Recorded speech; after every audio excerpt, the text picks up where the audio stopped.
আমি মাসুদ আলী মাহি। আমি দীর্ঘদিন ধরে অবাঞ্ছিত লোমে ভুগছিলাম, যেটার কারণে আমি 2 বছর আগে থেকে ঢাকাতে একজন সিনিয়র ডার্মাটোলজিস্টের আন্ডারে ট্রিটমেন্ট নিই, যেখানে আমি আশানুরূপ ফল পাইনি 11টা-12টা সেশন নেওয়ার পরেও।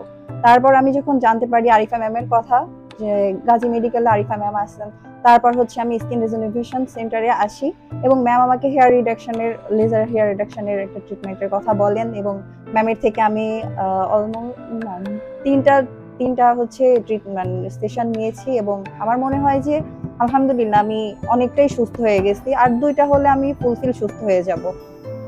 ম্যামের প্রতি আমি অনেক কৃতজ্ঞ যে আমার দূরে যেতে যে ভোগান্তি শিকারটা হতে হতো সেটা না হয়ে আমি খুলনাতে কাছাকাছি থেকে এত ভালো একটা ট্রিটমেন্ট পেয়েছি। Thank you.